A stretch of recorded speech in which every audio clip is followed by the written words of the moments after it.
It's me, Dominique. Okay, I'm a little distracted. Sorry. Okay.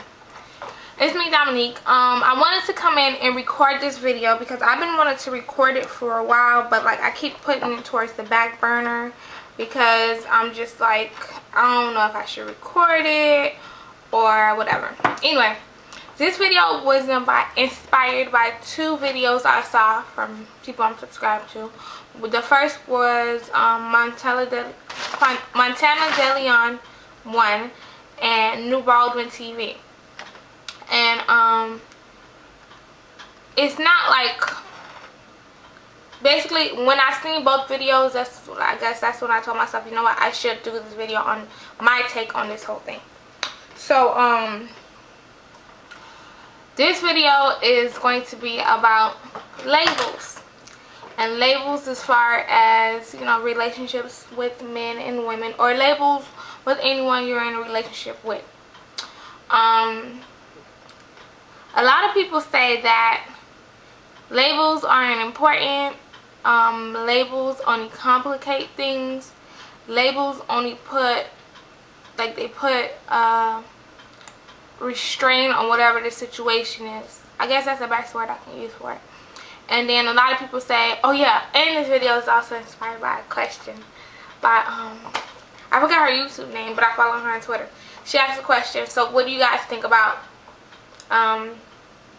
if you're not married, you're single? Okay, now let me get back to the other thing I was trying to say. So yeah, a lot of people saying like labels are restraints on the situation, and labels aren't important. So this is my take on it. I think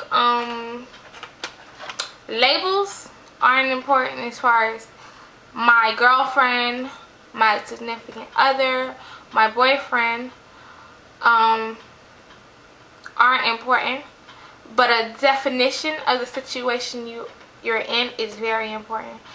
And which brings me to, if you're not married, you're single. Yeah, legally, if you're not married, you're single. When you fill out applications for things, and they're not asking you, okay, I live with someone, or I'm in a relationship with someone. So if you're not married, you're single. But in a literal sense and not like a legal standpoint of it, you can't say, oh, well, since I'm not married, I'm single. Because when you say you're single, you're basically saying that I can do whatever I want. There's no boundaries on what I do, and you just have to deal with it.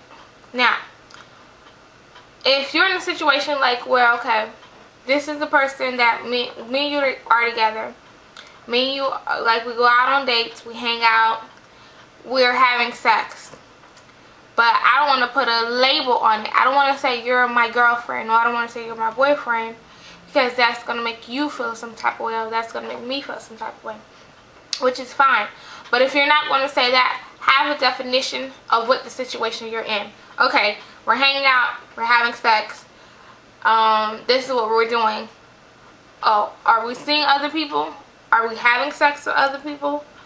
Are we going out on dates with other people? Or, yeah, we're not boyfriend or girlfriend, you're not my spouse, but since we're having sex and we're hanging out and doing all of this, I'm not comfortable with you being with anybody else in the same way you're with me. I think it's important to have a definition. If whatever the situation you're in, I always think it's important to have a definition. And I believe that as adults, 18 and over, 21 and over, as adults, you shouldn't be afraid to sit down with somebody and say, listen, okay, we've met, we've hung out a couple of times, you know, we've been intimate, we've had sex, so what is it? What's going on with us? Like, okay, are we exclusive with each other? Is it just me and you? And seeing where it takes it from there, seeing if we can deal with each other years down the line and possibly marriage. Or are we just having sex? Or are we just hanging out? You know, we're seeing other people, we're meeting other people, we're going out on dates with other people, but if we can't find nobody else, you know, maybe we should catch a movie. If you don't have plans with anyone else tonight, or if I don't have plans with anybody else, maybe we should catch a movie. I think that's important, and I think a lot of women fail to do that because they feel like once they've hung out with a man and had sex with a man, that's their man. Whereas a man is not taking it the same way you're taking it. So as adults, I believe although men and women, well, mainly women, but men and women don't like to label the situation they're in, I believe that it's important to have a definition of your situation. So that's basically what I'm saying. And I think that explains the whole if you're not married, you're single thing on how I feel about it. Because I don't believe you're single if you're not married. You're courting. Maybe you guys are on the way to being married. So just because we haven't signed the papers doesn't make it okay for me to just say, oh, well, we haven't signed any papers. We haven't had a ceremony, you know, so I can do whatever I want. I don't think that's right. So until next video, I'm out. And I also have a question, because although, like, I believe that I have a strong spiritual relationship with God. I go to church, I read the Bible, but a lot of my interpretations and my guidance and my conviction comes from my spiritual relationship with God and not really the religion aspect. So I had somebody, basically it's like always a debate amongst people I know, and they said that if you're not married, you're fornicating and it's wrong in the eyes of God. So here's my question. Maybe somebody can answer this, maybe you guys can share this, and I can get some responses on this, either words or video responses. If you're with someone and you've been with that person for 2, 3, 4, 5, 6, 7 years, and you guys haven't gotten married, but you guys pray together, you guys have made a commitment to each other,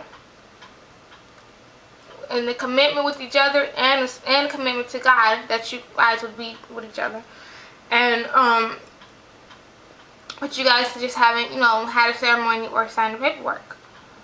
And there's a couple that they've gotten married, they've signed the paperwork, they've even had ceremonies, said vows in the church and everything, but they've only gotten married because of a mutual business agreement, such as I'm here in the United States illegally, or I need help getting, you know,